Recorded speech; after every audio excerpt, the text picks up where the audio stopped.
Good evening, treasure seekers. This is Blake coming to you live from Washington State, and joining me, as always, from Washington State, it's Bryn and Cody. How's it going, guys?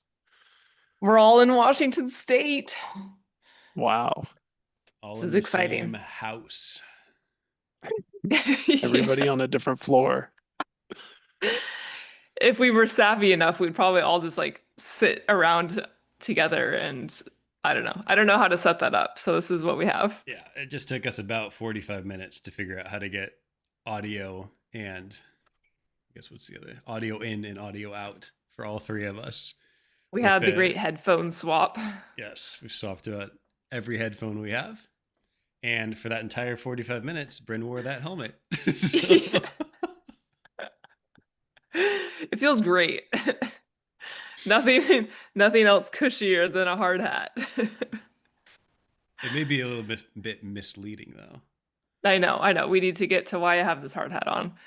So, if you listen to our last episode, you remember that Blake's coming to town, he's visiting, and as part of that, I roped the two of these two into a Pokemon Summit. And I was hoping this was going to be like a 12-hour thing. Cody and Blake were not up for a all-day Pokemon Summit endeavor. So we did a part day. Um, what's that look? Why are you guys giving me that look? They threw us under the bus there. Well, it's true. We would have been on board if the stars would have aligned a little better, I Yeah, think. there was extenuating circumstances. We got distracted. I was offered Well, too much food and I got distracted with the food. that's fine. Anyways, I don't know if it was last episode or a couple episodes ago, Cody also mentioned that my urgency in text messages to get your guys' attention when I send something about Pokemon boxes really snowballed recently. And I was sending a lot of exclamation points, and then that turned into must read, and that turned into the little alarm emoji.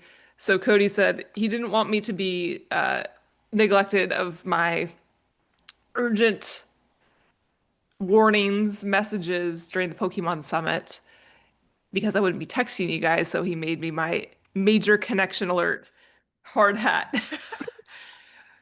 Comes with exclamation marks. And on the back it says, what does it say on the back? Must read.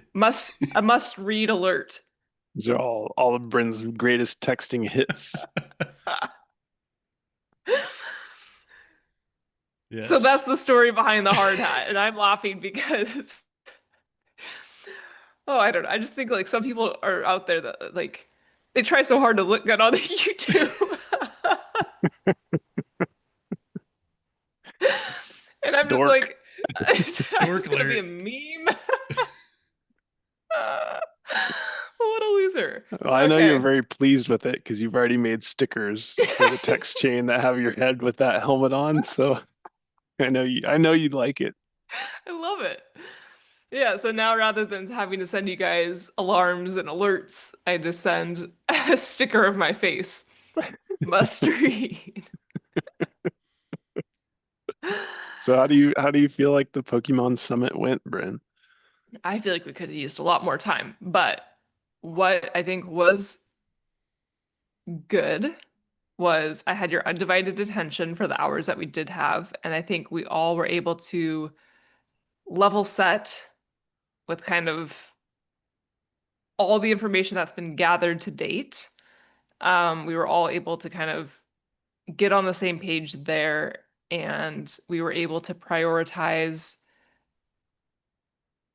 prioritized independently what we thought was maybe like the most important connections to start building off of for location, and then we were able to prioritize like what we think is for sure a must solve clue in the chapter that we need to figure out as well. So it was good to be able to compare and contrast those against each other. We were pretty well aligned, really. So I think that gave us a wonderful spot to really focus because there were so many directions or so many clue categories, if you will, that we had before. Um, and coming Yes. out of that, I do feel like we were refocused because we had two major connections alerts that I would say like felt very obvious in hindsight, which I think makes them excellent light bulb moments. Agreed. Yeah, I would So I say feel like Yeah. we're on a good path. during the summit, it was almost kind of bittersweet for me because on one hand, it made me realize just how much good quality information and connections we have. But on the other hand, it's almost like information overload. I get kind of analysis paralysis, where it's just so much. It's like hard to even know where to start. Hmm. It obviously can't all be correct, but it all feels very like good and valid. So it's like I said, kind of bittersweet. I feel like we've got a ton. I'm really excited about it, but then I remember just kind of walking away, just kind of feeling a little overwhelmed by just how much there was to tackle. Um, but like you said, that was a few days ago now, that Pokemon Summit, and I think that it's kicked out some cobwebs and kind of got us re-excited. And there's been a couple of real good nuggets in the old text chain that are very Hmm. interesting. So I'm excited to follow up on those. Yeah, Blake literally had one that was like, in hindsight, it's just like this was right in front of our face the entire time. And it just like clicks so perfectly. And I think it was very much like is able to point us in the right direction, at least for a big chunk of maybe what we're supposed to be doing. So So it's I exciting. helped. I helped. We did a lot of rank ordering of things to try to Yeah. get,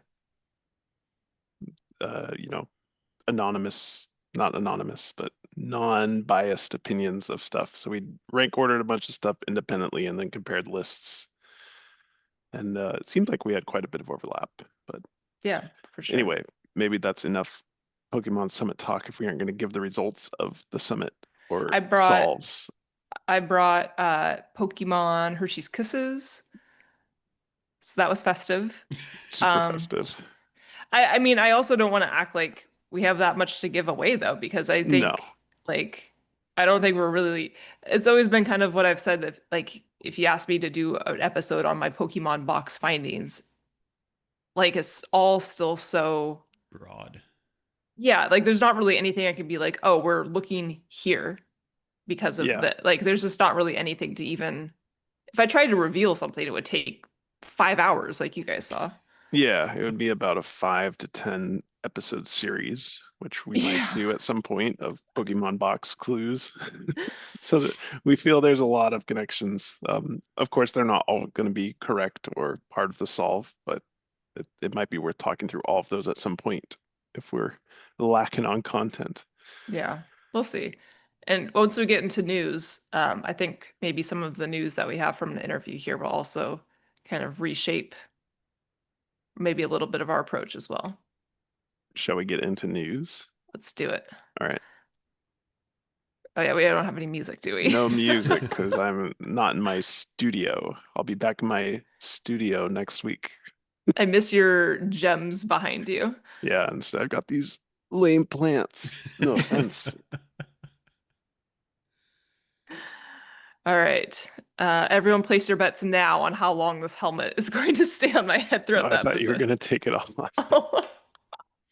Is it distracting? I'll take it off. Um, 1 second. Oh, it's good. Oh boy.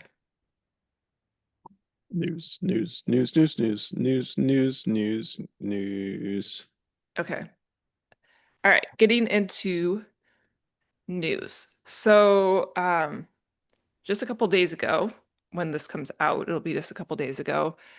There was a new Jon Collins-Black interview that came out on a YouTube channel called Hoarder. I think he's maybe like a metal detector, is what he does. I have not explored any of his other content, but Hoarder YouTube interview with Jon Collins-Black. It's about 18 minutes long, and wow, I feel like it's packed with some great nuggets. Nothing crazy, like we're not being told it's not in Yellowstone or anything blatant like that, but I think there was a lot of wonderful, little, maybe slightly more subtle things here and there to talk through. Um, so I'm just gonna go through my notes of that because honestly, I haven't had too much time to organize my notes, if that's okay with you guys. Yeah, So just starting from the top, he talks about the final resting spots of the boxes, which I know he mentions in the book as well, but I just thought that was noteworthy that he's also referring to them as the final resting spots in this interview. Regarding placing the boxes, he mentioned glad no one saw me, which of course is a given regardless of where he hid these boxes, but maybe could potentially allude to like a place where there are some people around where he had to be somewhat stealthy. So the interviewer asked him if the the various boxes were rooted in puzzle mechanics or creative thinking. And in his response, he said the largest treasure box is more about creative thinking. The part two boxes are more about puzzle and like gamification. But a certain amount of creative thinking would go into that as well, of course. So I thought it was interesting that he really, in his mind, was able to differentiate creative thinking with part one, um, puzzles, gamification with part two, which I know he introduces in like the part two introduction, the idea of gamifying these. But I thought it was really interesting hearing that come out of his mouth as well. You guys have any thoughts on that? Yeah, I think it's probably makes the most sense if the lion's share treasure or his largest box is supposed to be solved after the other four. That creative thinking to me means more nebulous and more challenging, particularly for me. So I'm fine with that. Um, Knowing that he thinks that the other four part two boxes are more puzzle or more gamification. I haven't listened to the interview yet, so I don't know the exact words that he used there. I think is a little bit bolstering and gives me a little bit more confidence that we can figure those out. Yeah, for sure. Okay. The interviewer asked, what mistakes do you see people making? So Jon Collins-Black said he was not on Discord. He has people for that to monitor the chatter, which I think we've kind of heard before. Um, he says there's a lot of smart people. People have definitely gone down the right track. But he also warned, don't go too far down the rabbit holes. You don't have to be brilliant. He says there's elements of things that are a bit more difficult. Uh, but what he kind of alluded at is like the things that are a bit more difficult, he's seen people solve those things, but people are overlooking what maybe is obvious or like Hmm, right in front of them. So there could be something that's slightly more difficult, but you don't have to be brilliant. Again, you don't have to be a genius. So kind of avoiding these really deep rabbit holes. And I think continuing to take a step back and look at these different boxes at a high level and make sure, I know as us as theme people kind of maybe keep on top of what those themes are and not deviate too far from that, or whatever you want your approach to be to avoid getting too lost in these rabbit holes.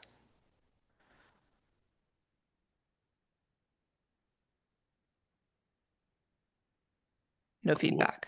Okay. Lots of good discussion here.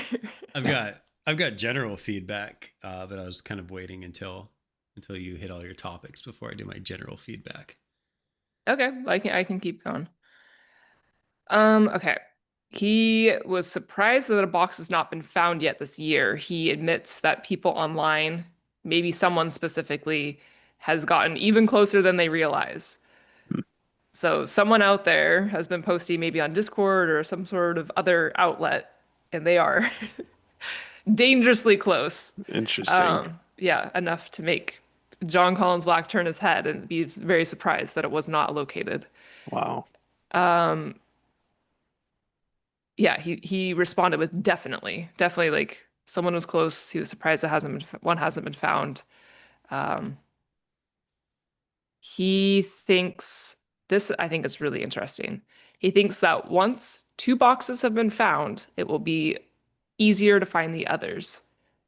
So to me, the first thing that came to mind was, well, maybe the coins are all kind of interpreted or used in the same way, same type of clue. So Hmm. if that were a state intersection, if you found two boxes and those used state intersections, then in theory, that would be applicable to the other boxes as well. So there's something there that will start snowballing that we can connect between these solves. That's interesting. That's super interesting. Okay, Hmm. that's a good nugget.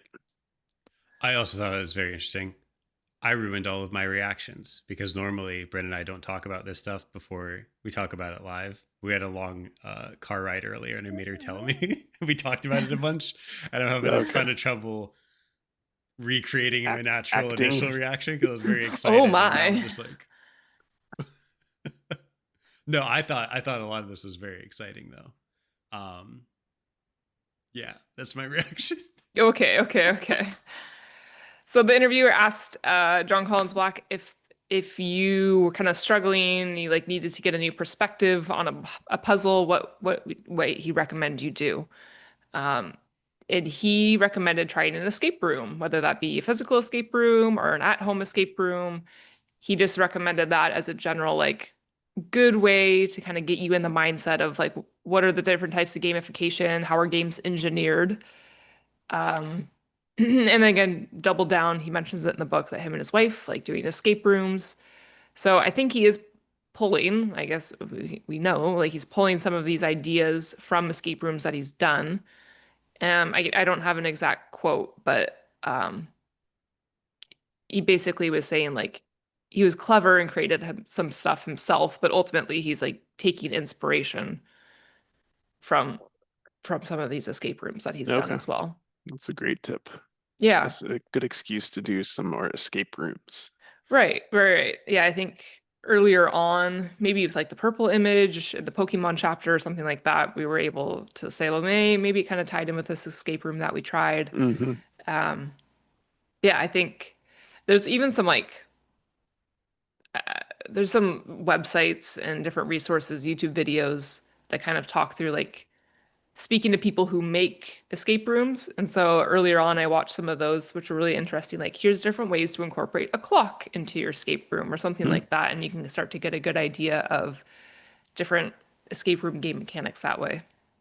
Yeah, an escape room doesn't necessarily have to be go to a physical escape room because those could be a Hmm. little bit pricey, right? But you can buy that.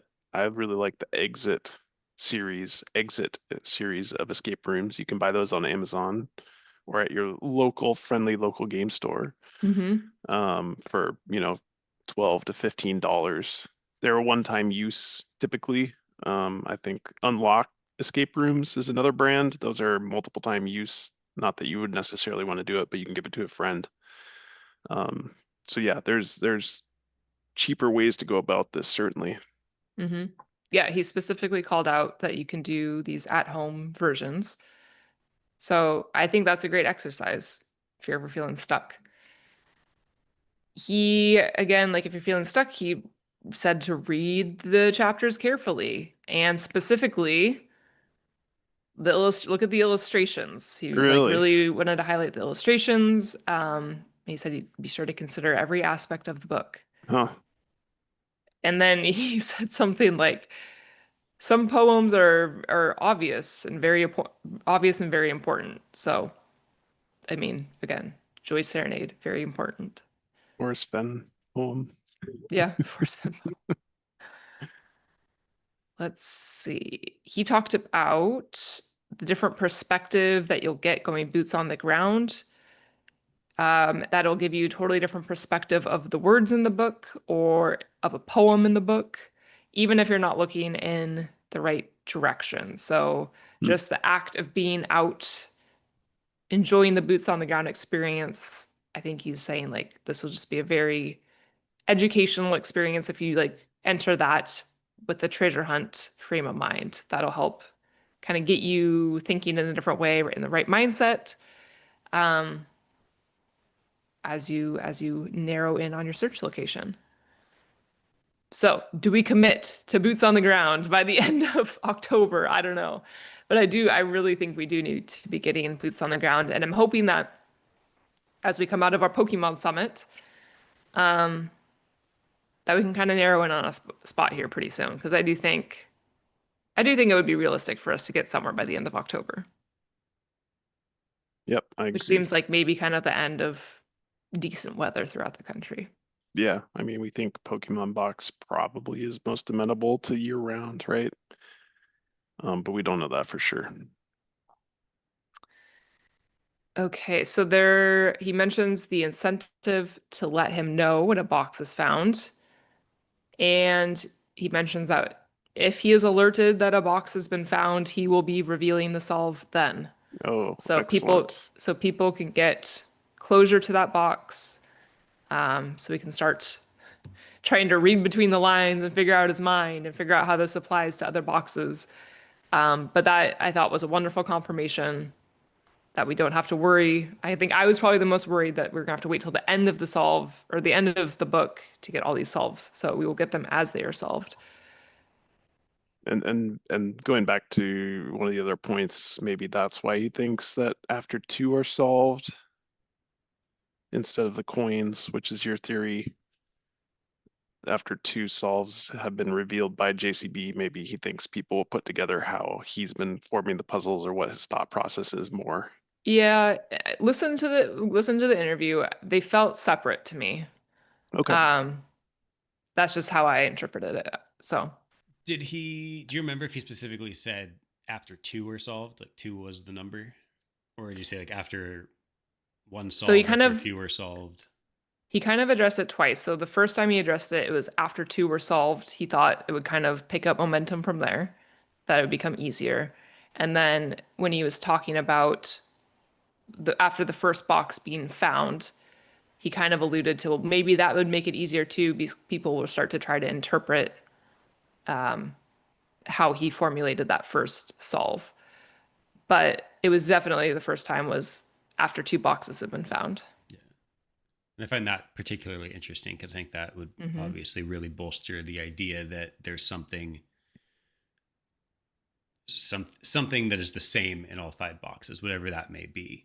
And then once you get two and make the connection of, hey, this thing from box one is the exact same as this thing from box two, then you can extrapolate that for the other ones. Hmm. So the idea of him saying two, I think, is extra interesting. Yeah, that was probably my favorite takeaway of the whole interview.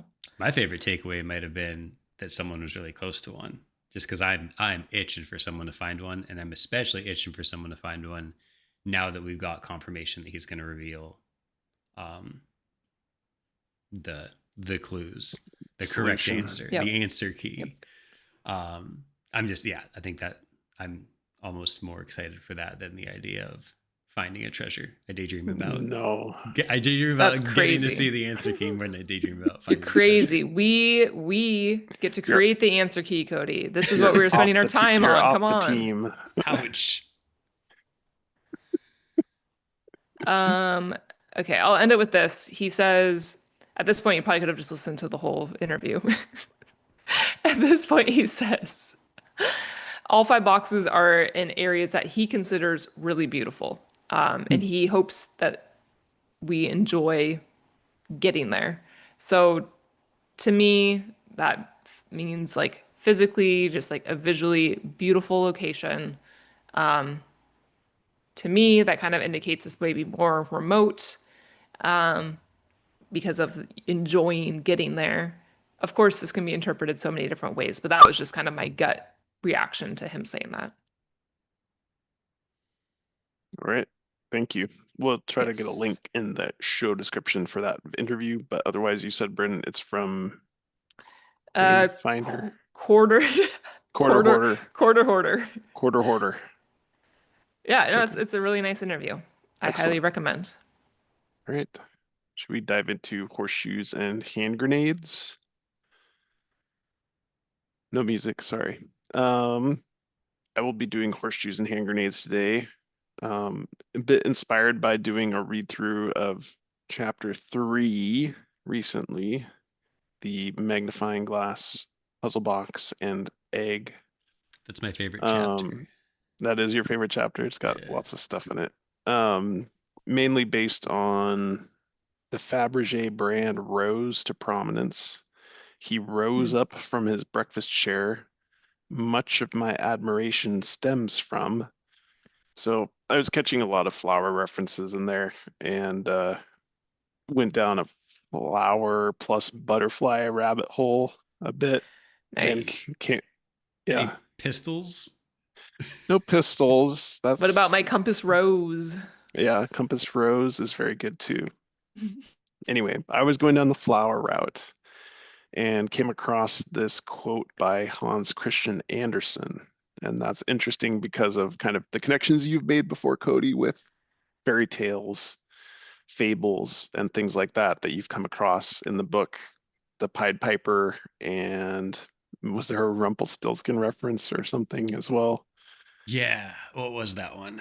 I'd have to think about it for a minute. I think That's there was a fine. Rumpelstiltskin in there somewhere. Because I Yeah. remember during the process of researching for it, I think Rumpelstiltskin was the one that ended up being like a super weird original fairy tale. I can't remember the ending, but it was not what they had in the children's books. Yeah, yeah. Well, you're gonna get that same theme here actually, Oh, because excellent. um, I went down the rabbit hole of from this Hans Christian Andersen quote that I thought felt a little interesting to start with, and then it got more interesting. But it is not enough merely to exist, said the butterfly. I need freedom, sunshine, and a little flower for a companion. And so that's how I'm reading it out of the Kindle book that I bought was like $1.99 for the complete works of Hans Christian Andersen, which is like over 100 stories. This is story 109, The Butterfly. Um, and anyway, this story is about a butterfly trying to find a wife, and he flies from flower to flower. The butterflies are talk the butterfly is talking to the flowers. The flowers are talking back.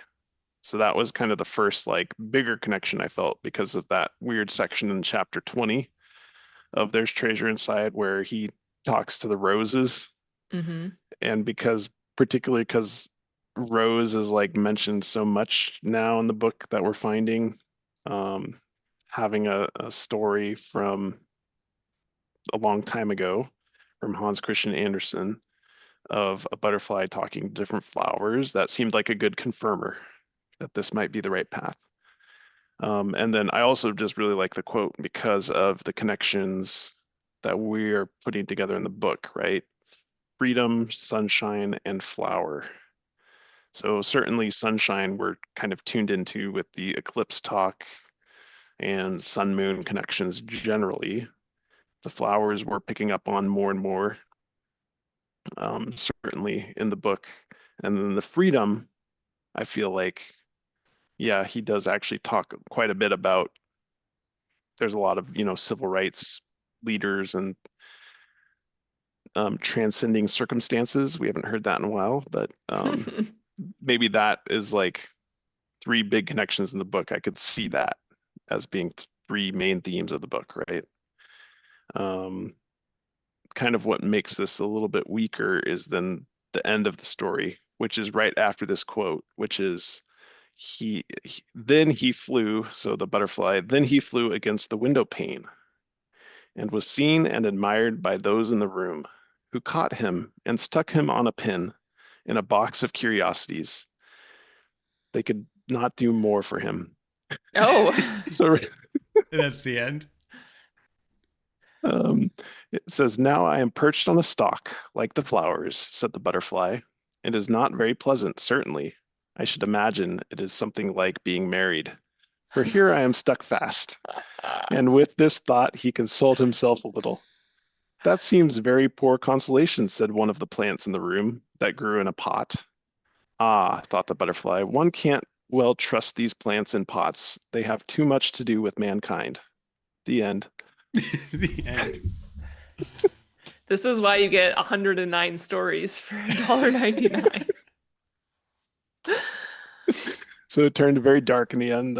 The butterfly just got caught by humans and put in a little pin and a little display. So anyway, Have you read many of probably the other not. stories in that? No, I haven't. I'm starting to I'll, wonder if I'll, all of them just take a turn at the end and then end abruptly.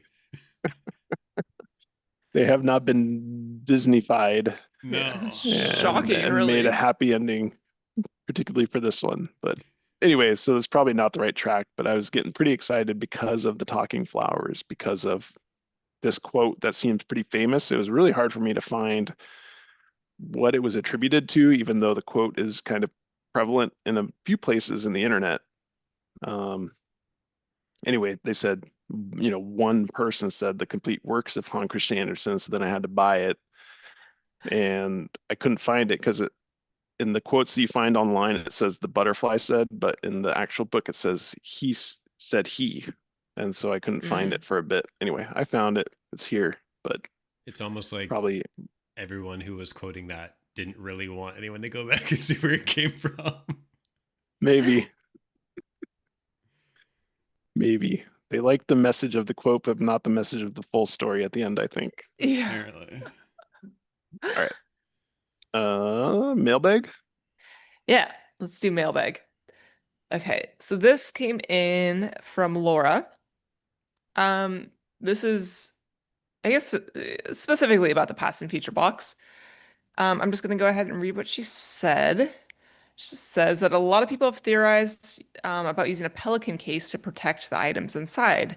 The Bitcoin, however, is sensitive to heat and moisture, and a pelican or similar case alone would not be sufficient to protect it. So I did a little bit more research here, and I think maybe she's speaking specifically to like the hologram on these physical Bitcoins could be damaged from extreme heat, which would essentially ruin the Bitcoin key, right? Am I understanding that correctly? So Mm-hmm. if you don't have the Bitcoin key, you don't have the Bitcoin. Right. So theoretically, having the Bitcoin exposed to extreme temperatures could ruin it, which would be a major bummer. Yeah.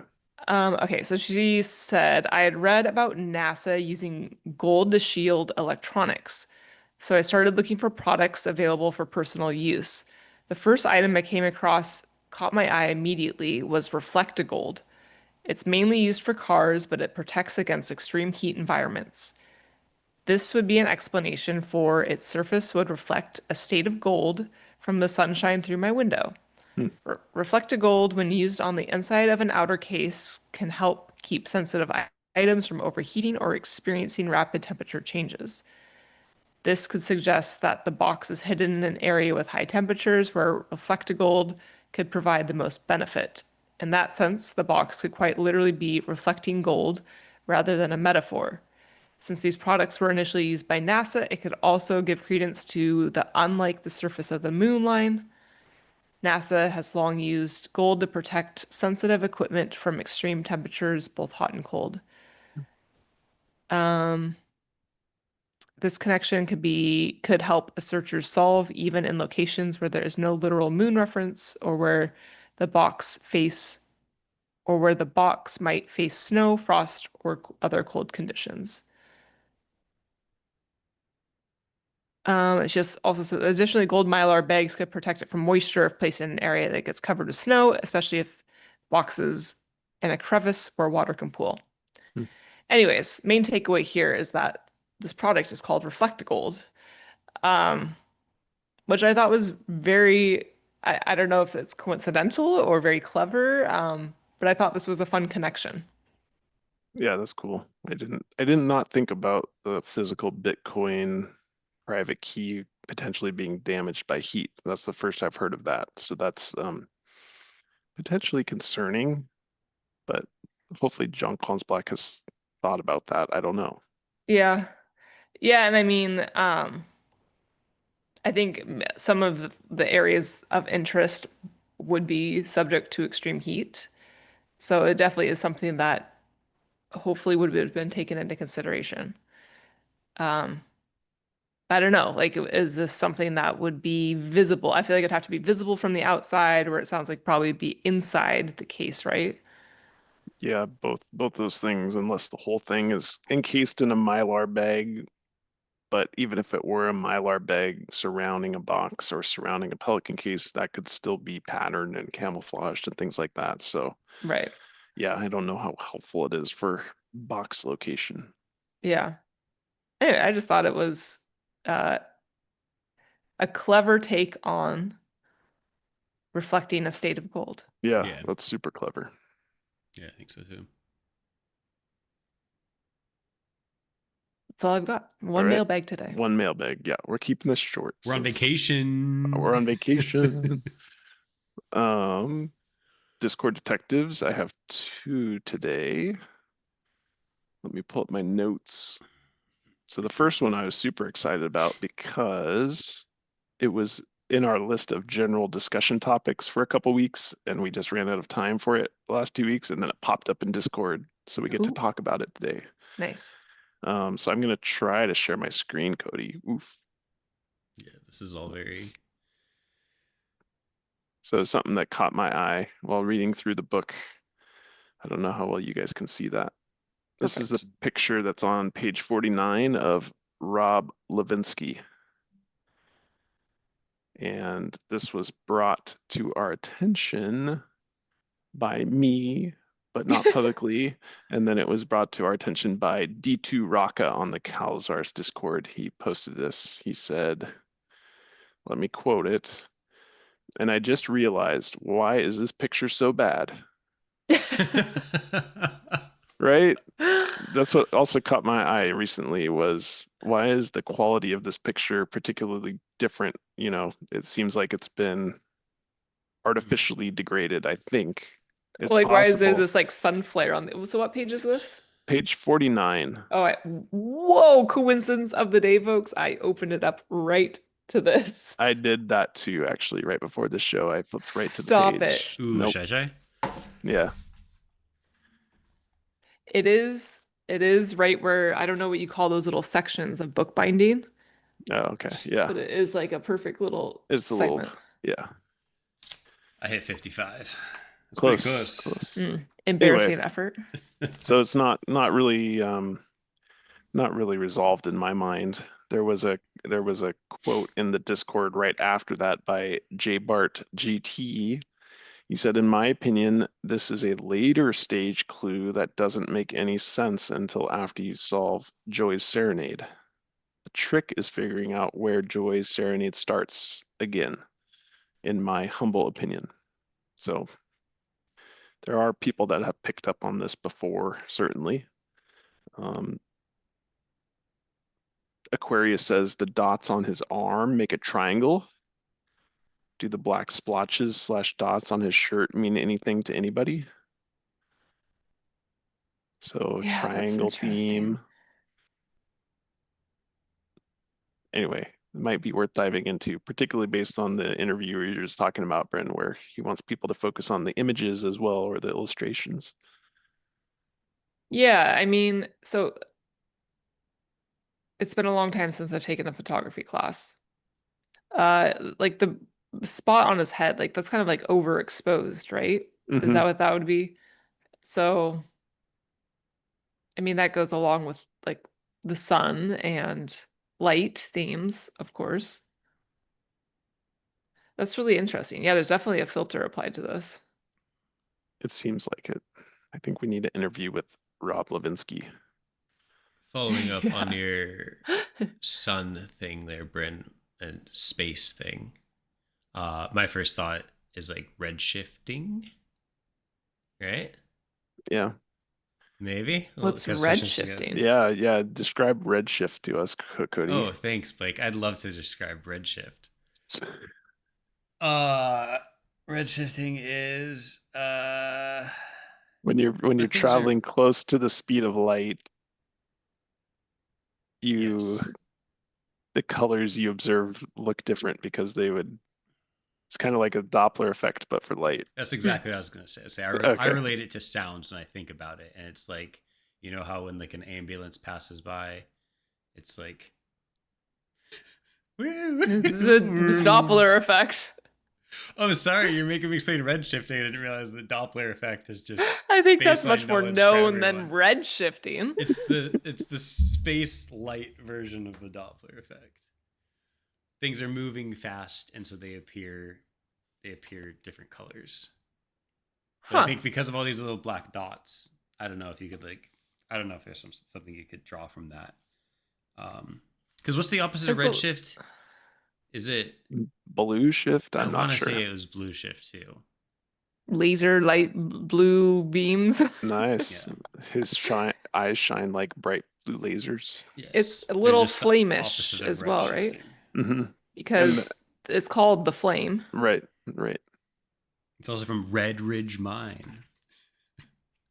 Honestly, my first thought though, when you brought that up, is just like, I don't know, to whether just be frustrated in general or frustrated at myself that stuff like that. It's like, how do I look at this a million times and it just never clicks in my I brain? Like, know. oh, hey, by the way, This something's weird picture about that is picture. It's like, what else in here is just like so obvious? And I'm just like, oh, that's just a person holding a little piece of gold.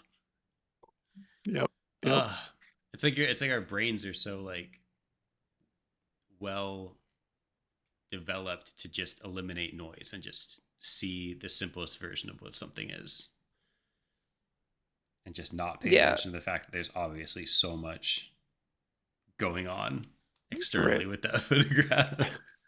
When something like that happens, it's when I feel the most uh Helpless, discouraged. Yeah, I'm like discouraged. this that's because it's like if I haven't seen this, like what else have I not seen? That's Yeah. just like obvious and critical, and I'm doing all this work on something that I haven't figured out something obvious and critical from the start. Uh, yeah, I Cool. mean, even just to the left of this, Rob's heart melted. Yeah, Yeah. I mean, Thanks, that Blake. is You've that is discouraged great. us. No problem. No, it is really interesting. I don't remember you mentioning that before. So, No, it was just on one of the show notes that I had pushed from week to week that I wanted to have a oh, conversation in the general topics area, but we always ran out of time. So glad to have the excuse in Discord detectives here. So thanks to D2 Raka. I like it. Second Discord detective is from Jen, also on the Calzars Discord. We have a link down below, usually in the show notes, if you want to join the Calzars Discord. Just because we recently had our Pokemon Summit, I thought this was kind of interesting. Interpretation of the first paragraph or two of the Pokemon box chapter. So I don't quite understand all of these things. I also don't know what all the redaction is here.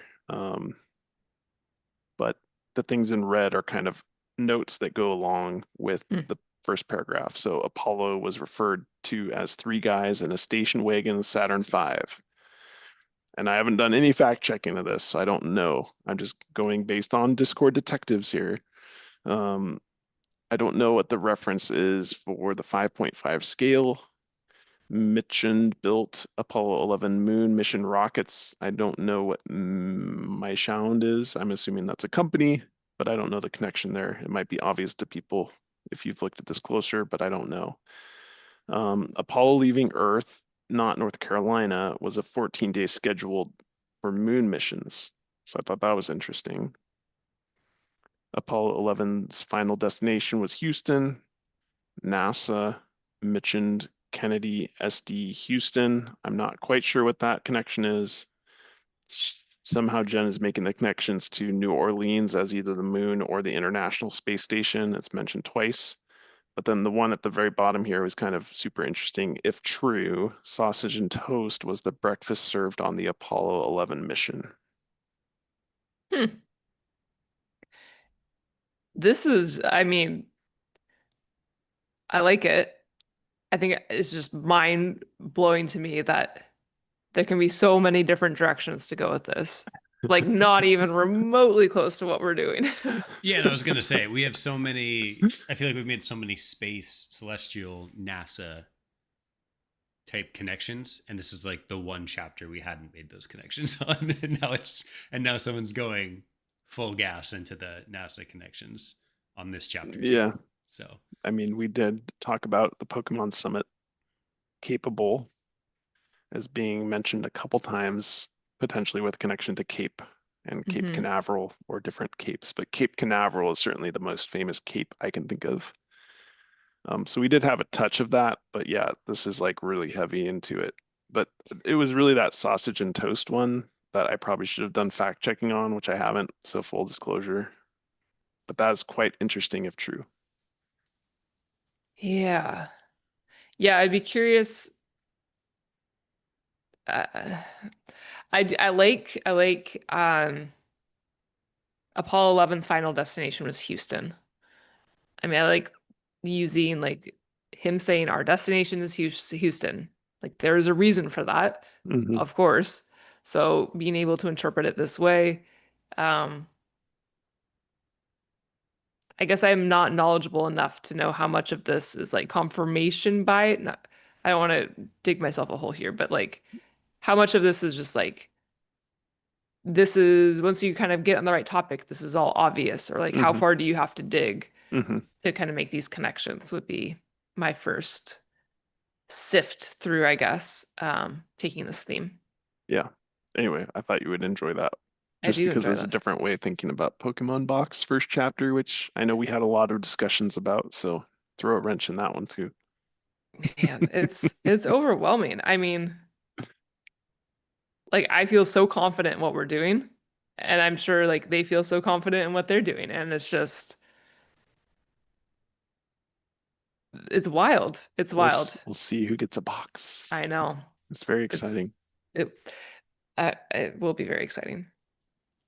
I just did All a right. real quick cursory look at the Sure. sausage and toast one, and it's definitely not immediately coming up. And Okay. I'd be slightly worried about that one, or I definitely want to look into it a little bit more because it comes off very much like one of those asking AI a question and it tells you what you want to hear. Because that's pretty on the nose for it to be like, yeah, they ate just sausage and toast. Well, and I think we're all in agreement too that like nothing about any of these hunts is going to be a single layer of like being able to Google sausage and toast as an example, and it's going to be like, oh, so and so ate sausage and toast here on this day, and then make a Right. connection. Like I think everything's going to have so many multiple layers to it to be able to Yeah. get to what you want to find. Agreed. All right. Should we do coincidence of the day and wrap it up? Or Cody? Oh, it's back to Right. me. It was Okay. me. Bryn, you got coincidence of the day. Sorry, it was Cody, and then he wanted to save it for something else. We were just at a friend's house doing a fantasy football draft, and on their table was a little like one of those little field notebooks, you know, and on the cover it had a big beetle, and it was just a etymology, it just says etymology across the front. So immediately I was like, well, a Pokemon box, beetles, it's too good to be true. So that's my coincidence of the day. Entomology, coincidence of the day. Nice. All right. I think that's an episode. Sorry, it's a little bit disconnected and you guys couldn't hear all your favorite music bumpers, but we'll have that back next week for you. Any parting thoughts from you guys? We did have the helmet, Yes. so so that was an added bonus. Yes. Nice Thank you. reveal. Thank you for doing this uh, on your vacation, Blake, and No problem. keeping the streak alive every week. Every week we're very consistent. One of these weeks we're gonna take a mulligan, right? Ugh, I hope not. But maybe not. Maybe not till after Seeking Treasure Con in January. Yeah. All right. Get back to vacation. All right. All right. See you guys. Bye. Bye.